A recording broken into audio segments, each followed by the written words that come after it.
ഹിന്ദു വിശ്വാസമനുസരിച്ച് മധുര, ഹരിദ്വാർ, കാശി തുടങ്ങിയ സപ്തപുരികളിലൊന്നാണ് അയോധ്യ. ഇതിഹാസങ്ങളിൽ ഈശ്വരീയ അവതാരമായി നിറഞ്ഞു നിൽക്കുന്ന ശ്രീരാമന്റെ ജന്മഭൂമി ഹൈന്ദവ വിശ്വാസികൾക്ക് ദേവഭൂമി തന്നെയാണ്. ആദികവിയുടെ വരികളിൽ നിറയുന്ന അയോധ്യയുടെ വിശേഷങ്ങളിലേക്ക്.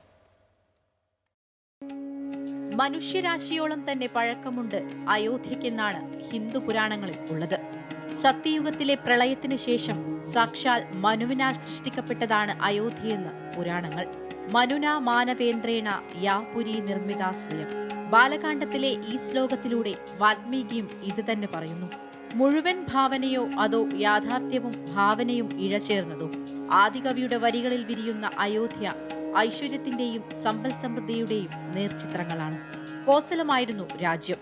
ഇന്നത്തെ ഉത്തർപ്രദേശിലും ഒഡീഷയിലുമായി കിടക്കുന്ന വലിയൊരു പ്രദേശം. കോസലത്തെ മഹാജനപദമെന്നാണ് വാൽമീകി വിശേഷിപ്പിക്കുന്നത്. അതായത് വലിയൊരു സാമ്രാജ്യം. കോസലത്തിന് തിലകക്കുറിയായി അയോധ്യ എന്ന വിസ്തൃത നഗരവും. ഒരേ സമയം നഗരമെന്നും പുരിയെന്നും വിശേഷിപ്പിക്കുന്നുണ്ട് വാൽമീകി അയോധ്യയെ.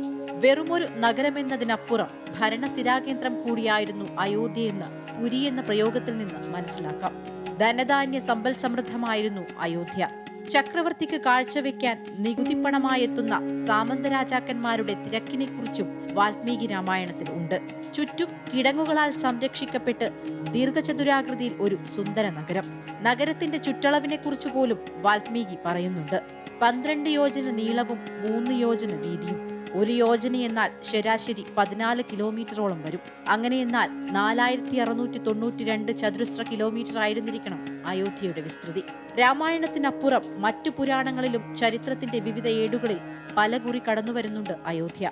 ഏറ്റവും ഒടുവിൽ വർഷങ്ങൾ നീണ്ടുനിന്ന തർക്കങ്ങളിലും കോടതി വ്യവഹാരങ്ങളിലും എല്ലാത്തിനുമൊടുവിൽ പഴയ പ്രൗഢിയിലേക്ക് മടങ്ങിയെത്തുകയാണ് നഗരം. News desk, Amrita TV.